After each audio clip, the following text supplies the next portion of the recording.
Yeah, so welcome to an episode of the Uncut with X. Today, I am not alone. I'm with Bryson, and we are going to talk about a couple of topics, but we're going to start with what happened yesterday by the time we're shooting this. So, you remember that yesterday there was a funeral for Right Honorable Wetang'ula's mother. Right Honorable. Yeah, He's Right Honorable. Yeah, so during his burial, there was a little bit of a scuffle between Natembeya and the political class. The elites of KK. Yeah, the elites of KK. And a reason why they were having a problem, it's because Natembeya stood for the people who were abducted. And that's where the whole entire conflict started, because I felt like the president seemed as if he was a little bit pissed off by Natembeya's comment. Okay, though I don't know, I didn't watch the entire clip, and maybe I can see where I saw some kind of stupid comments said by this guy, the Maize Saga guy, this MP is called Waluke. Yeah, Waluke came up with things that abductions are propaganda. And he is the leader who said that he purported like these people are abducting themselves. Yeah. So then Natembeya got kind of pissed off because literally people are being abducted, and you as a leader, you're just there ignorant of the fact that people are abducted, and you're just licking the ass of this president to impress him. Yeah. So what Natembeya did, I think, he stood for the people. Because, I don't know if he has his own interest, but as of yesterday, I can say he stood firm. But I think Natembeya is a little bit ambitious, because this is not the first time he has spoken about this issue. The last time I saw on X, he was telling the current IG, to release the people, that because he has been a regional commander for quite some time. So he knows what happens during these things. So he was telling the IG to release the people who have been abducted, claiming that the IG knows everything that goes on in the country. Yeah. And also another thing that happened in the burial is Natembeya was booed by Wetang'ula's supporters. Yeah, because it was Wetang'ula home ground, and obviously he had his supporters. People are paid, because if you heard, even when Waluke was speaking, other people were shouting, and they were celebrating his speech. I don't know what was so good of his speech that people are celebrating, but I think it's only because it was Weta's home ground. Yeah. And with burials, there's more of people who are paid to come and boo other people. It's common in Kenyan politics. It's not only in burial, generally in any political gathering. Yeah, they usually do that. But the reason why he was booed, I don't know if you're aware of that. The reason why Natembeya was booed, it's because he has been vocal in Western politics, and most of the time he runs this Tawe movement against Wetang'ula and everything that is pro-government. So I think he's quite ambitious, and he wants to take over the Western politics, more of becoming the Western kingpin, because for the longest time in Western politics there hasn't been a single kingpin. I think the last kingpin for Western has to be the brother to Kijana Wamalwa, because for the longest time it hasn't had any person who has. We only have kingpins for counties. Like Bungoma, we have Weta, Vihiga, we have Madividi, Kach, we have Oparanya.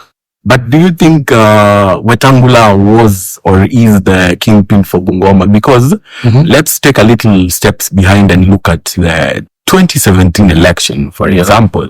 In 2017, do you know that Bungoma voted for Uhuru and Ruto, while Wetang'ula was in, was it NASA? He was in NASA. I don't know why that happened, but I'll say one thing is because of this current governor. Lusaka, yes. Yeah, he was on the side of Jubilee, so I think maybe that's why. But having that said, I think Weta is still a kingpin in Bungoma, because he's really a big deal there. If you're against Weta, you are like against Bungoma. Yeah. That's how people are saying.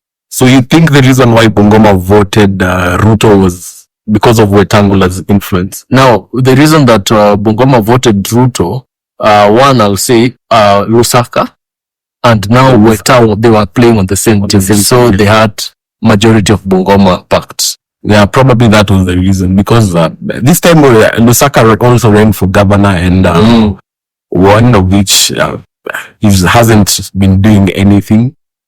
He has never done anything, according to what I know. I've been in Bungoma for is it 4 years? Yeah, I've not seen Lusaka doing anything.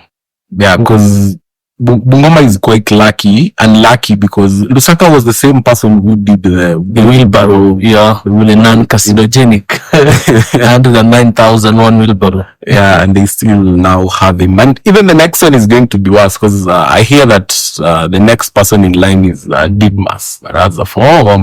He does have chances of becoming the next governor. So Bungoma, to me, I don't really focus on Bungoma, because I know the politics of Bungoma is I don't know why do they vote for these people? What logic they're using to vote? Some people, some constituents, man, you just really need to think before voting for some guys. Now, you are talking about Natembeya. Yeah. And we can say Natembeya, he might be the next kingpin for Western region. And being a kingpin, then that automatically makes you a political broker. Yes. So anyone who will want Western Kenya will go through Natembeya. Yeah.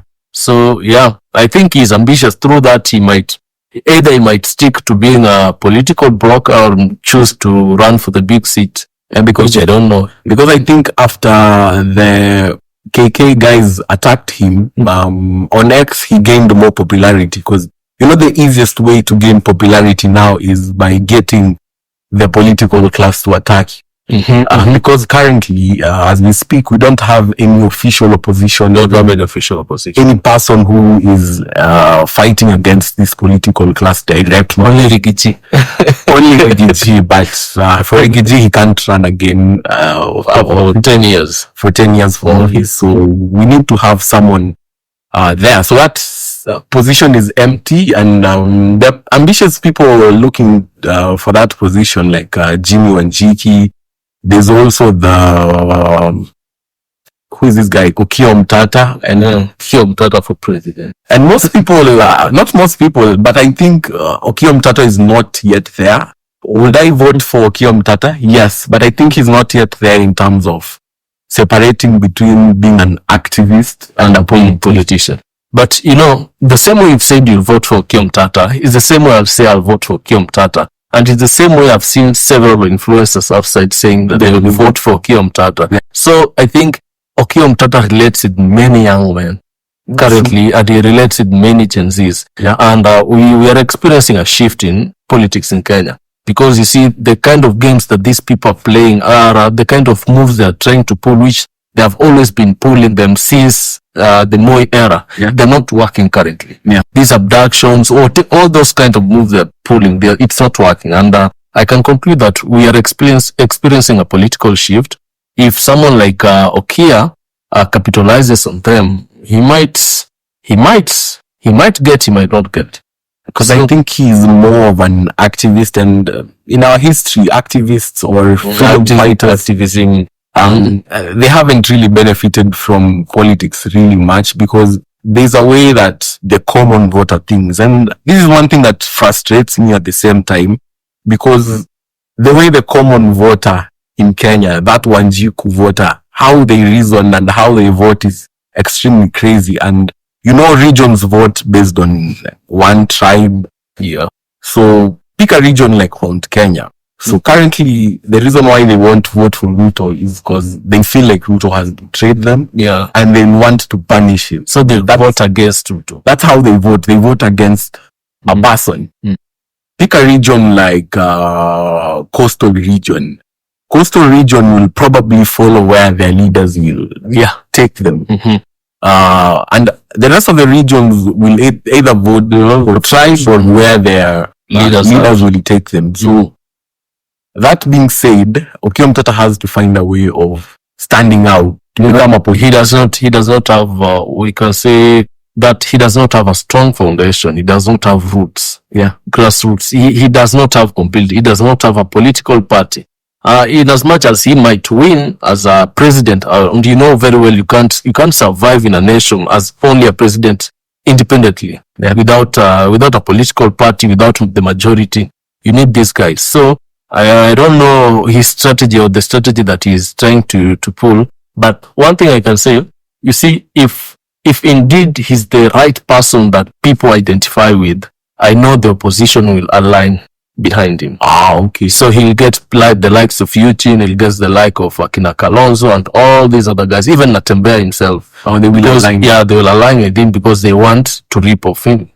So maybe, I don't know how he'll pull it off, but that can work. Because I was thinking that he also needs to have alliances on his side, because no one can take the big office alone. But one thing that makes me have hope on Okiya Mtata is the fact that he won Busia County with an independent party. And you all know how Busia is only against Wako. Yes, against Wako. And Busia is that one county that's an ODM stronghold. Yeah.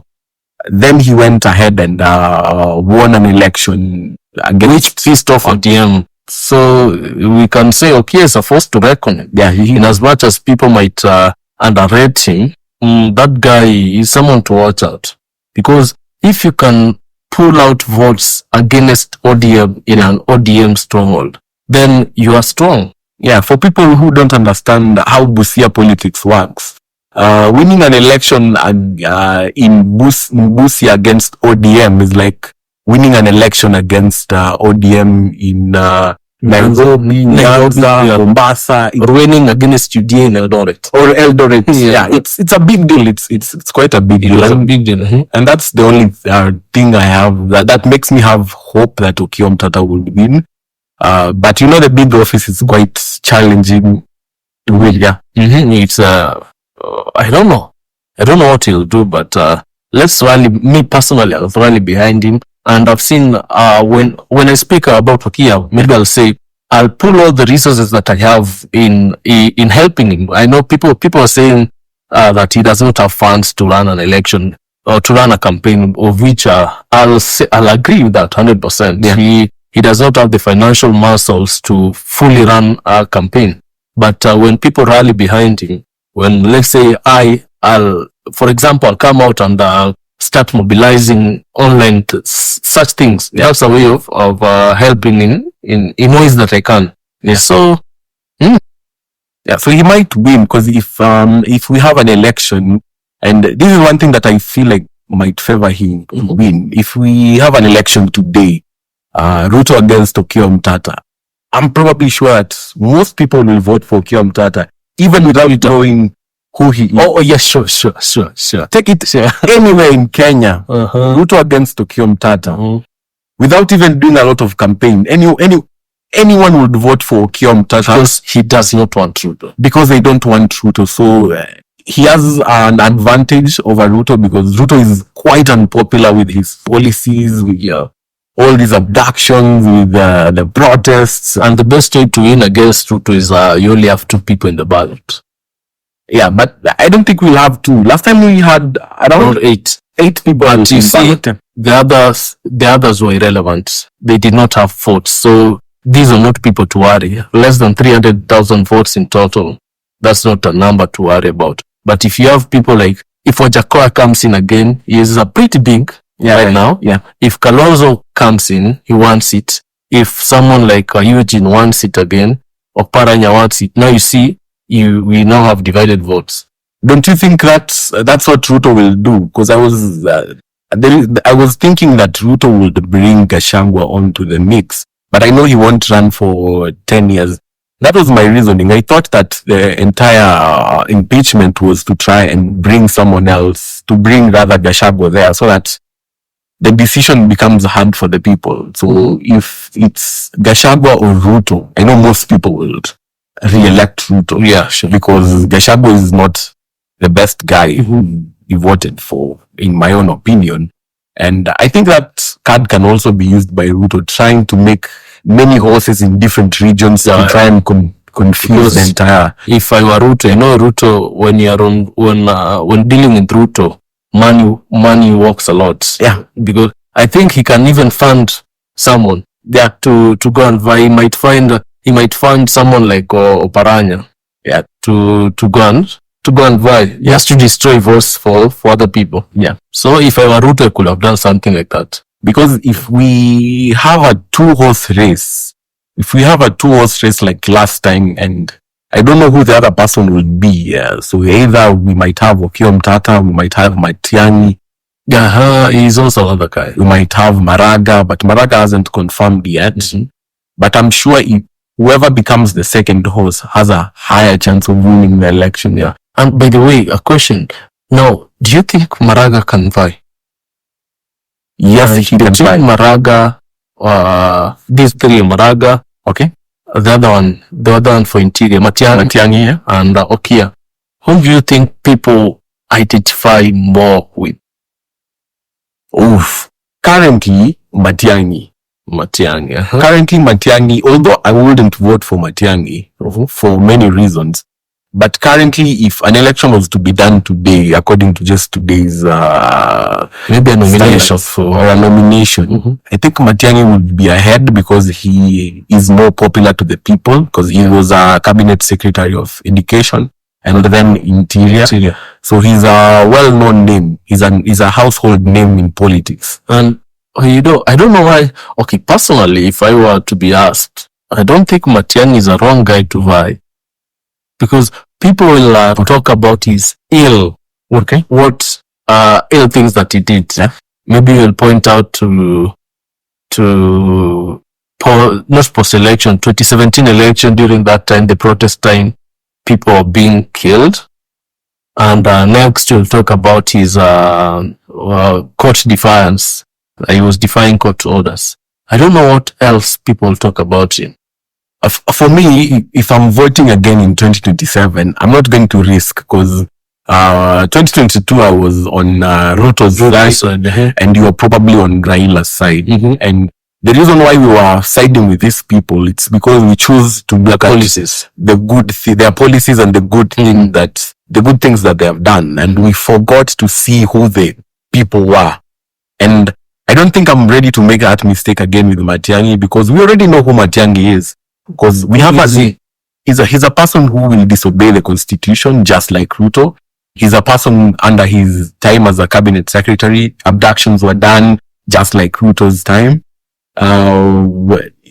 But he's also a person who under his reign, systems worked. The education system was completely overhauled and changed. The interior really worked. During that time, during those days are the days when you could go to the Department of Immigration and get your passport after 1 week. True, but I'm personally inclined to someone who will follow the constitution to the latter, because the president's job is just following the constitution. Because most of these things that we are complaining about, Okiya will follow the constitution to the latter? I think he will follow the constitution to the latter because of his history. Okay, because of his history. Yeah. Will he follow the constitution to the latter by disbanding or calling of parliament? After parliament has been elected, because the constitution dictates we need to meet two-thirds, and we have an unconstitutional parliament. So will he disband parliament?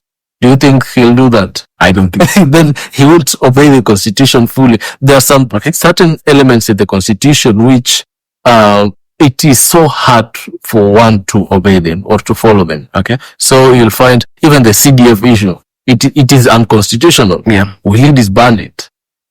He might disband that one, but the one for disbanding parliament is hard. Yeah. So there are things which are pretty hard to follow in the constitution again. Yeah.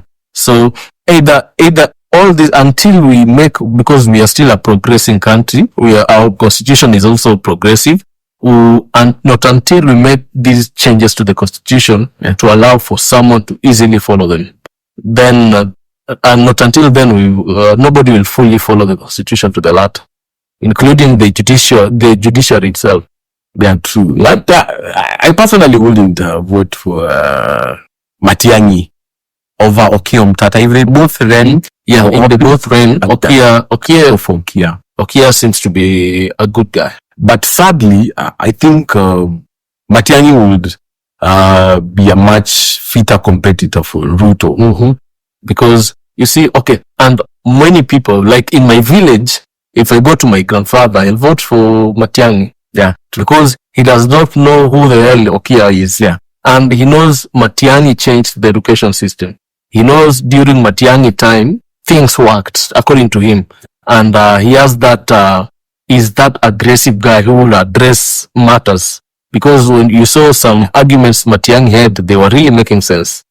Yeah, during his time. Yeah. So maybe he might choose him under the people Matiang'i has grassroots following.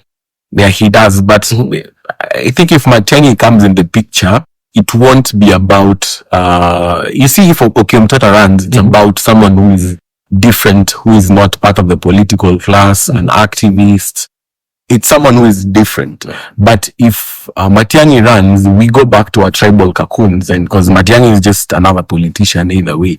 Yeah. We go back to our tribal cocoons and everyone starts saying that this one is a Kisii, this one is... And what if we say this? Now, what if we say Matiang'i is a good servant than a master?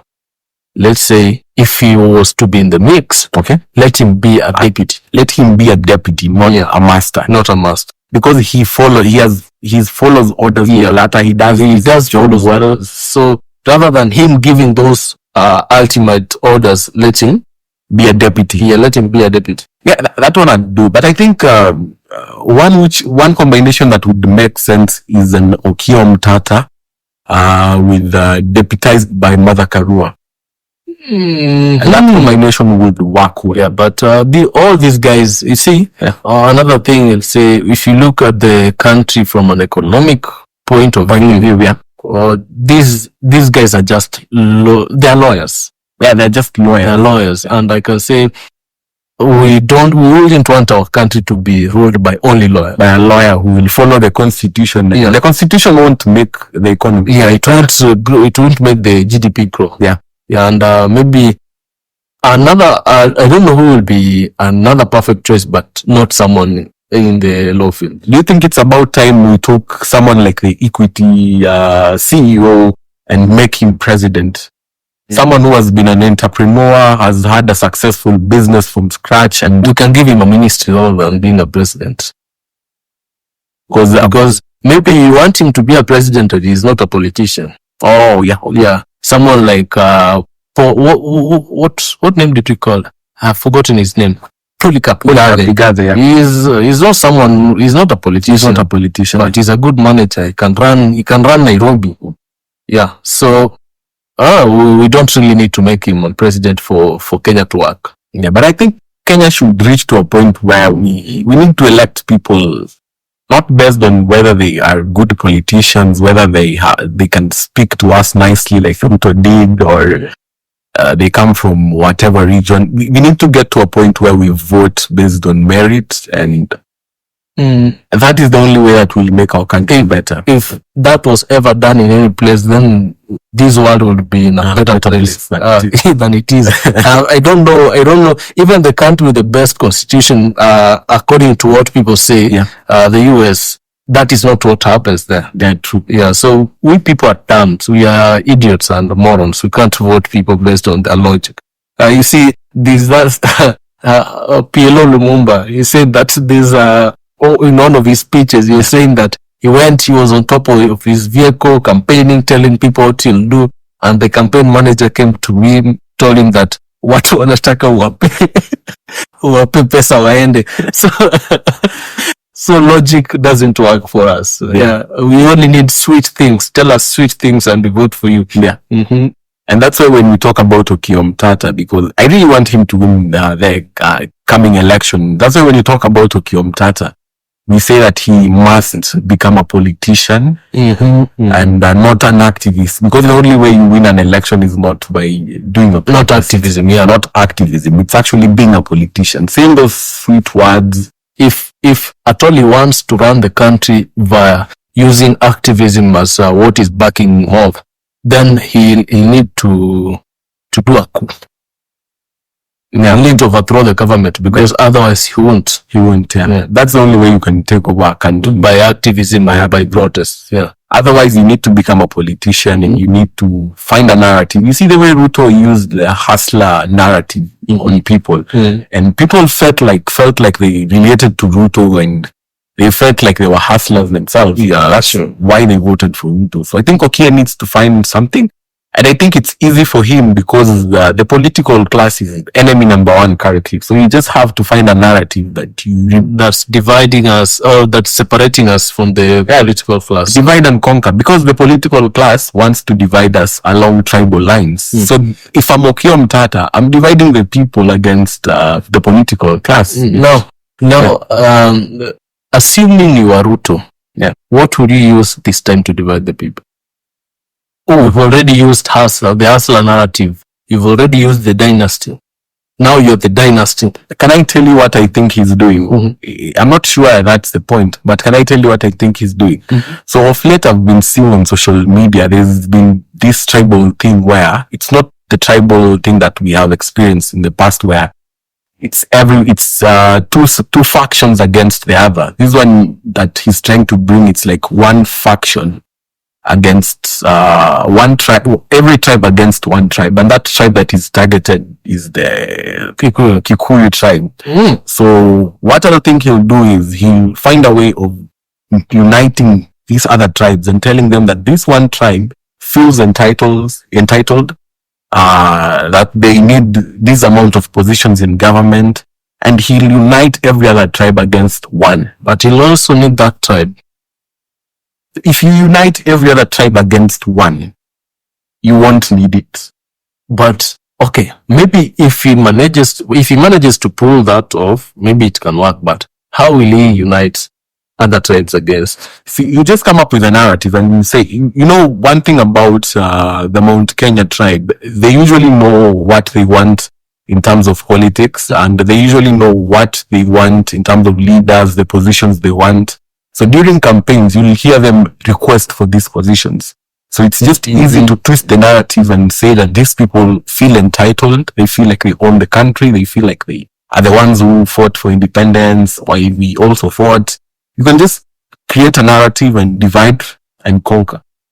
Okay, maybe he might use that narrative, but now how will he back it off? Because you see, Ruto, according to me, Ruto is almost unwanted in every corner of this country. Yeah. So how he'll come and pull those things off, I don't know how he'll manage to do that. I've not seen it happening. What do you think Ruto will do?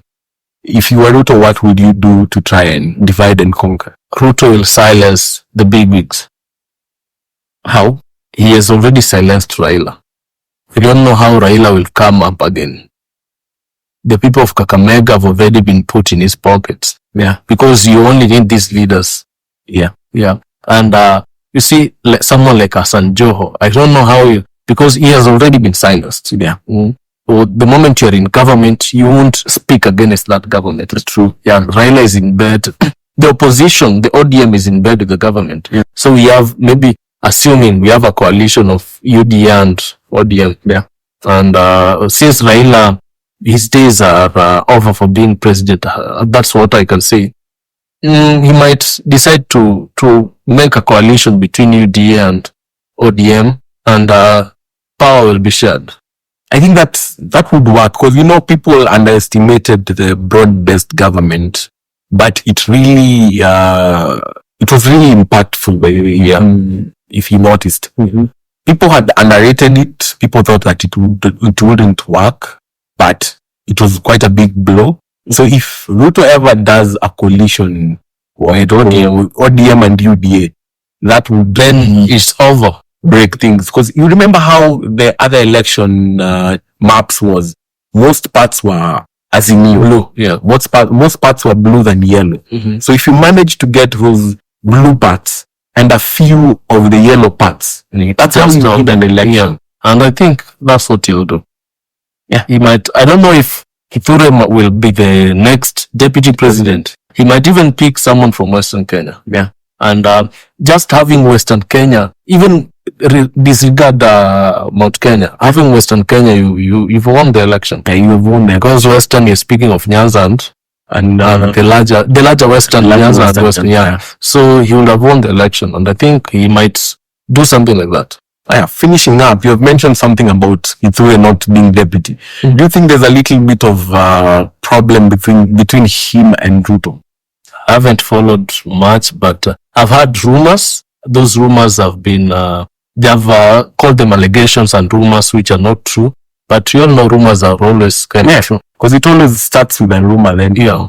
It started with a rumor that Gachagua is not in good terms. Yeah. And eventually they were not in good terms. So if it has been said, then it is there.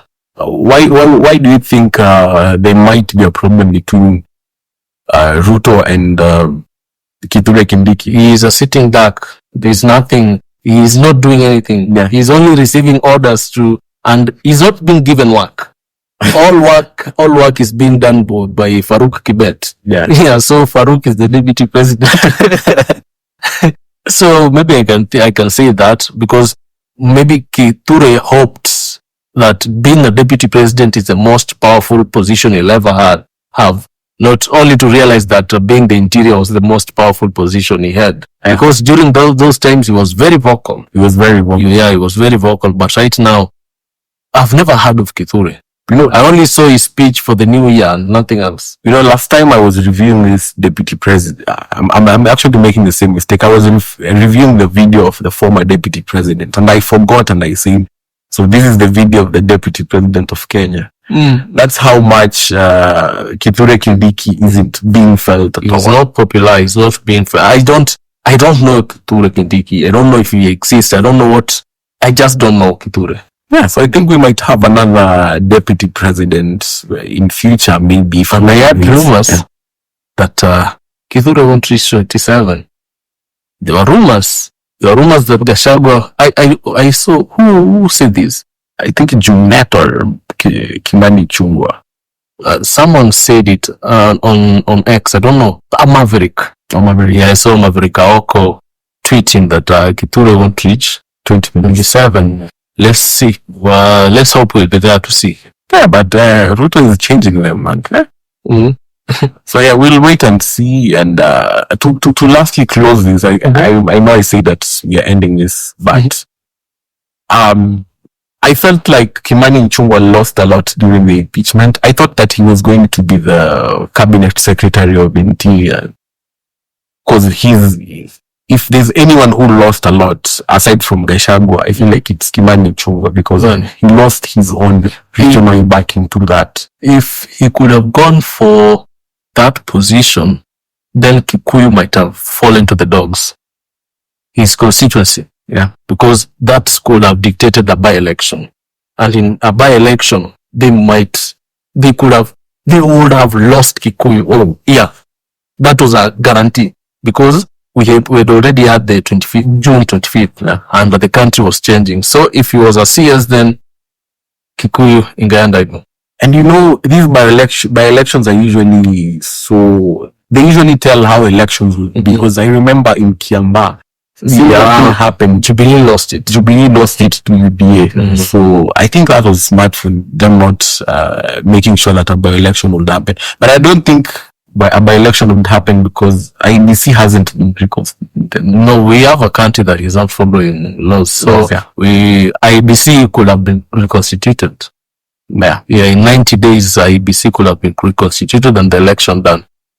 So, yeah, they could have lost it, by the way, and I would have loved to see that. Yeah, I think we'll close it there. Make sure you like, subscribe, share it to a friend who likes similar things. Yeah. Adios.